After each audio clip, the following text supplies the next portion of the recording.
देश धर्म का नाता है, गौ हमारी माता है। औद्योगिक विकास निगम की बड़ी जिम्मेदारी आपको दी गई है, तो आपकी प्राथमिकता क्या रहेगी? प्राथमिकता हमारी यही रहेगी कि छत्तीसगढ़ प्रदेश जैसे कुछ क्षेत्र हमारे जैसे रायपुर है, थोड़ी बहुत दूर भिलाई, ये इसमें कुछ उद्योगों के विकास हुए हैं, कुछ आगे बढ़ा है। हमारी प्राथमिकता होगी जो सुदूर क्षेत्र है उसको उद्योग के परिधि में भी कैसे लाया जाए और कहाँ से शुरू हो सकता है। जो सामान्य वर्ग के लोग हैं, जो अनुसूचित जाति, जनजाति और ओबीसी सामान्य वर्ग के लोग एक निश्चित कृषि वगैरह में पर आधारित हैं, वहाँ भी कैसे उद्योग को आगे बढ़ाया जाए, कौन कौन से उद्योग किस क्षेत्र में लग सकते हैं, इसका एक चिंतन हो, सोच बने और उस आधार पर जहाँ जिसकी संभावनाएं ज़्यादा हैं रॉ मटेरियल का, उस क्षेत्र में वहाँ उद्योगों को भी आगे विकसित किया जाए, सारे दूर क्षेत्र तक उद्योग आगे बढ़ें, ये हमारी प्राथमिकता है। रायपुर से लगे कारखानों में प्रदूषण मानक से बहुत ज़्यादा है, उसके लिए कुछ अमल कर पाएंगे? उद्योग का जहाँ तक काम आता है उसमें ये बातें बहुत सही है, उद्योग तो लगे लेकिन प्रदूषण भी न फैले, प्रदूषण से मुक्ति हो, इस विषय में जो जो उद्योग लगे हैं जहाँ जहाँ उनके जो प्रबंधक हैं, उसको चलाने वाले जो लोग हैं, उनसे बात करके इसकी चर्चा भी की जाएगी, उद्योग और आगे बढ़े, इस पर हम सबको सहयोग करेंगे, सब उस दिशा में हमारी सहमति होगी। लेकिन प्रदूषण भी न फैले, उसको कैसे रोका जा सकता है। आजकल बहुत सारे तंत्र और बहुत सारी प्रक्रियाएं शुरू हुई हैं जो प्रदूषण को रोका जा सकता है, तो उनसे बात करके हम कोशिश करेंगे कि आप उद्योग तो चलाएं और आगे बढ़ाएं और क्षेत्रों में फैले, उससे बड़ा भी बढ़े, लेकिन प्रदूषण मुक्त भी हो। औद्योगिक विकास निगम है जिस विषय को हमको दिया गया है, उसमें भी योजना ये बनाई जा रही है कि उद्योग सर्वत्र लगे, वो विकसित हों, अलग अलग प्रकार के बातों को लेकर के उद्योग स्थापित हों। जैसे अनेक क्षेत्रों में आज हम लोग चर्चा कर रहे थे कि एक ज़माना था जब गांव में एक मुनगा का पेड़ होता है, वो साल भर के सब्जी का काम करता था, उसकी पत्ती, उसके फूल, उसके फल, ऐसे जो तत्व हैं अलग अलग जगहों में, इसको क्या उद्योग के रूप में अलग अलग जगहों में लगाया जाए। हम सुने हैं कि वो विदेशों में बहुत बड़ी कीमत में किलो के भाव पर बिकता है। ऐसे सारी चीज़ों को भी दूर क्षेत्रों में और अधिक उद्योग के रूप में कैसे विकसित किया जाए, ये सारी बातें हम चुनाव के क्षेत्र में करेंगे। और मैं समझता हूँ ग्रामीण लोग जो कृषि पर आधारित हैं, वो इस तरह के और भी कई बातें हैं जिसको लेकर के वहाँ उद्योग के रूप में उस क्षेत्र को और आगे विकसित करने की बात कही जाएगी, तो मुझे लगता है बड़ा प्रभावकारी होगा। पर काका बाबा के स्लोगन पे चुनाव लड़ने का घोषणा हो रहा है, तो इसे आप किस रूप में देखते हैं? इससे क्या कांग्रेस को मजबूती मिलेगी या कांग्रेस का सीट बढ़ने का आसार है? इस बार जिस तरह से उन्होंने केवल सरकार बनाने में नहीं, उसको संचालित करने में भी दोनों की जोड़ी बहुत महत्वपूर्ण भूमिका में है। अभी आपने देखा होगा कि यहाँ उप मुख्यमंत्री का कभी प्रावधान नहीं था, लेकिन महाराज साहब बाबा को उप मुख्यमंत्री भी बनाया गया है, उसका भी समाज पर काफ़ी अच्छा प्रभाव है। और दोनों की जो जोड़ी है वो मिल करके कांग्रेस पार्टी को जिन जिन क्षेत्रों में जहाँ थोड़ी कमजोरी थी उस क्षेत्र में भी पहुँचाने की कोशिश दोनों नेता हमारे कर रहे हैं, और इसका लाभ आने वाले चुनाव में व्यापक रूप से पड़ेगा, ऐसा नहीं है। सर्व आदिवासी समाज के अरविंद नेताम जी हैं, उन्होंने खुला ऐलान किया है कि 50 से ज़्यादा सीटों में वो सर्व आदिवासी समाज के बैनर तले प्रत्याशी खड़ा करेंगे। तो इससे आप कांग्रेस को कितना नुकसान मानते हैं और बीजेपी को कितना मानते हैं? देखिए, अब वो कोई चुनाव लड़ना चाहेगा सर्व आदिवासी समाज को, या जैसे कहीं कहीं कुछ लड़ रहे थे, वो जो दिल्ली वाला पार्टी है, मैंने आम आदमी पार्टी या और भी कोई पार्टी, चुनाव लड़ने की तो सबको स्वतंत्रता है, तो संविधान में अधिकार है। यहाँ तक जहाँ तक सर्व आदिवासी समाज है, ये चुनाव लड़ेंगे, कितना असर पड़ेगा, क्योंकि ये छत्तीसगढ़ जो है जनजाति बहुल प्रदेश है, उसका कितना प्रभाव वो डालेंगे इस पर निर्भर करेगा। क्योंकि चुनाव लड़ना अलग बात है और आदिवासी समाज का संचालन करना, उसका सामाजिक स्वरूप और सामाजिक कार्यक्रमों को आगे बढ़ाना, वही अलग मैटर है। उन्होंने बानो प्रतापपुर चुनाव में उपचुनाव में प्रत्याशी खड़ा भी किया था और जो परिणाम आए थे वो चौंकाने वाले थे। मैं वही बता रहा हूँ। अब ये इसको एकदम से कोई मानक पर खड़ा नहीं किया जा सकता, लेकिन अगर सर्व आदिवासी समाज को वो लोग जो चुनाव लड़ रहे हैं उसकी एहसास, उसकी अनुभूति दिला सकें कि समाज की माने महत्वपूर्ण रोल आगे अगर सरकार में लोग होंगे, माने विधानसभा में होंगे समाज के भी लोग, उसका अगर कोई ढांचा उन्होंने बनाया होगा, कुछ जो समाज के सामने प्रस्तुत करेंगे, मतदाताओं के सामने, अगर उनको अगर ठीक लगेगा तो शायद उसका कुछ लाभ हो सकता है।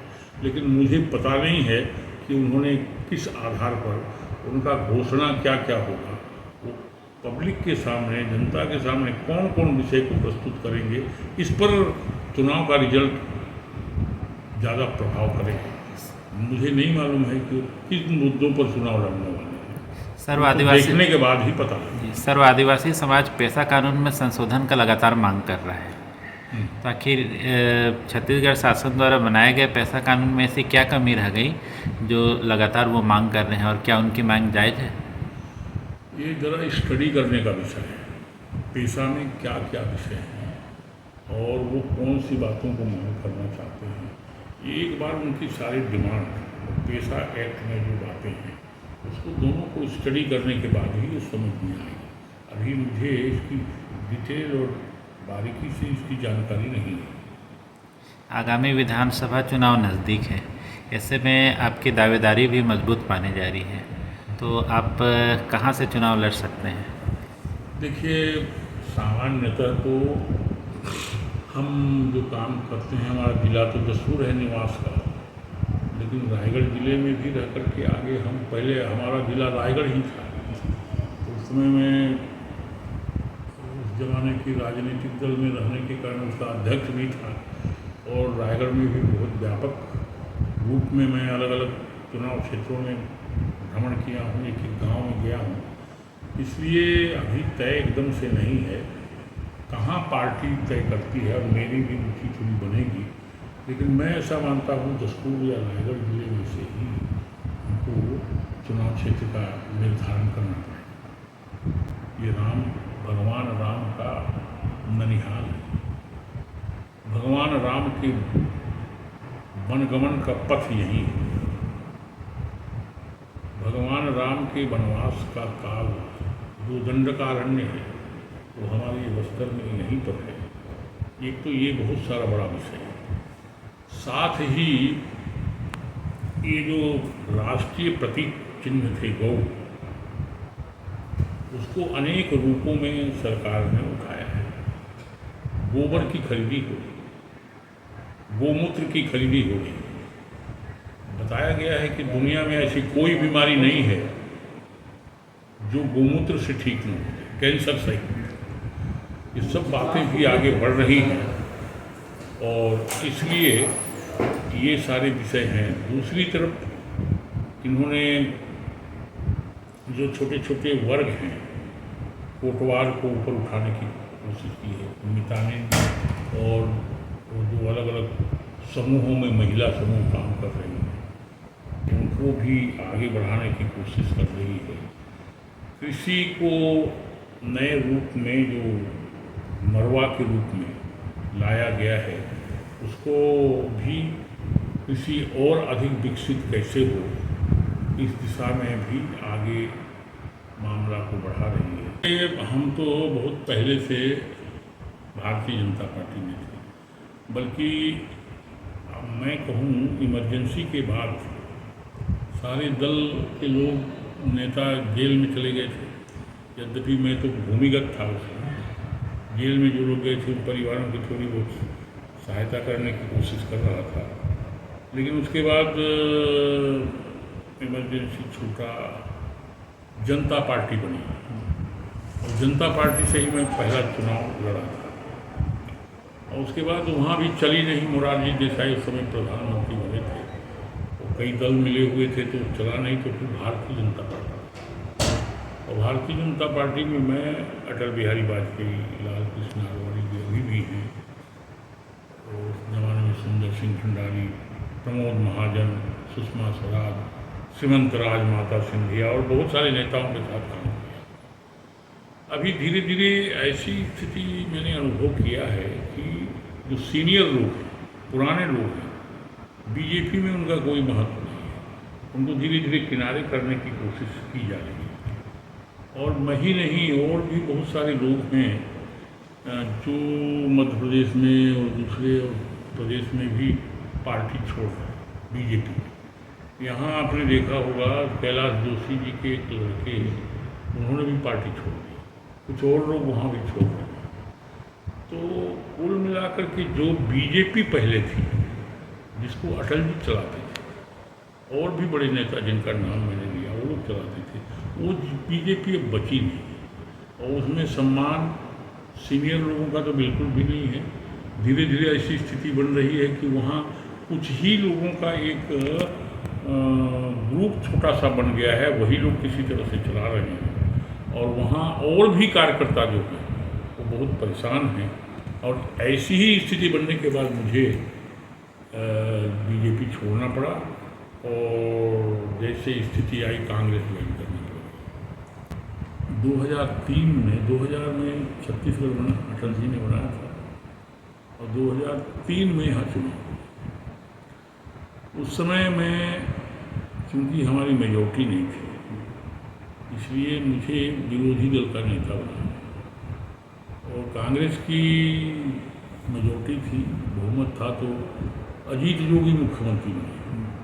हम दोनों ने आमने सामने की लड़ाई थी, और जोगी बड़े विद्वान आदमी अपने को मानते थे, वो आईएएस थे, वो आईपीएस थे, वो इंजीनियर थे, और उनका थोड़ा अहंकार भी था कि, और उनके सामने लड़ाई हुई आमने सामने। नगर घड़ी चौक में हमारे एक प्रदर्शन पर उन्होंने लाठीचार्ज करवाया, मेरे पाँव टूट गए थे, 166 लोग घायल हुए थे।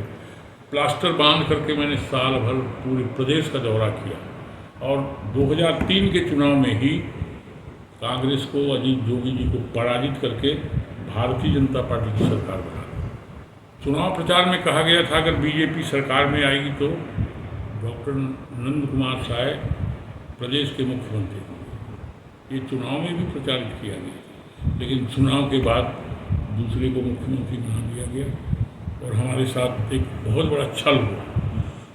और यद्यपि हम फिर भी धैर्यपूर्वक वहीं पड़े रहे, कोशिश करते रहे कि कभी न कभी शायद इस विषय पर चिंतन होगा, लेकिन हुआ नहीं।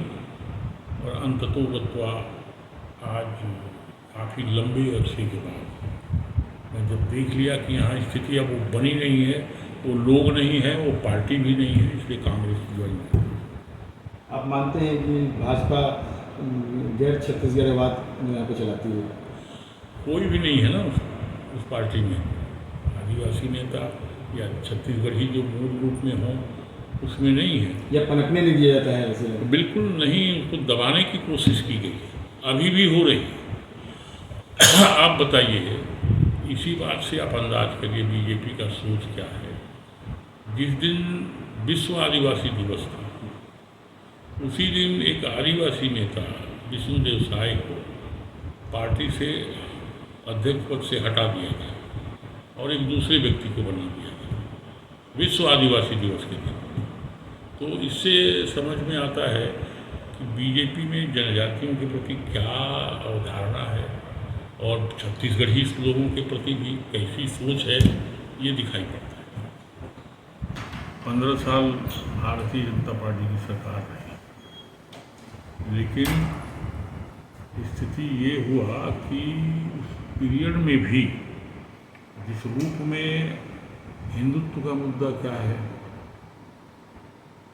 गाय, गंगा और गीता, ये सबसे बड़े मुद्दे हैं।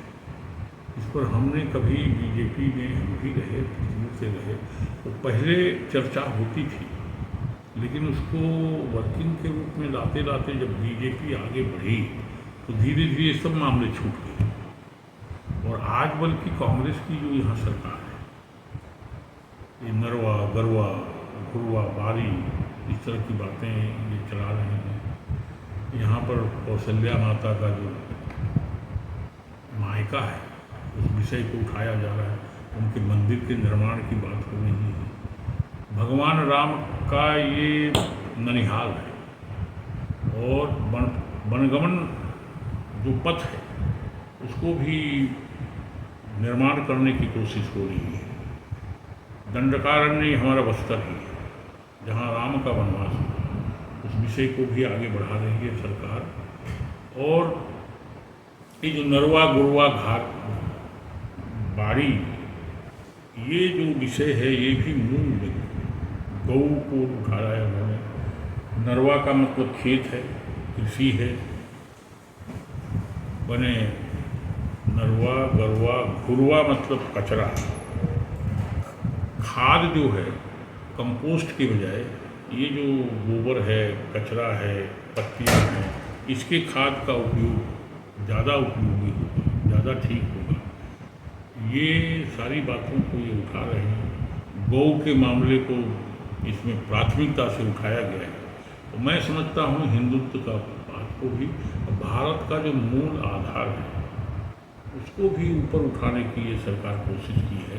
पहले एक हम लोग नारा लगाते थे, देश धर्म का नाता है, गौ हमारी माता है, उसको इन्होंने उठाया।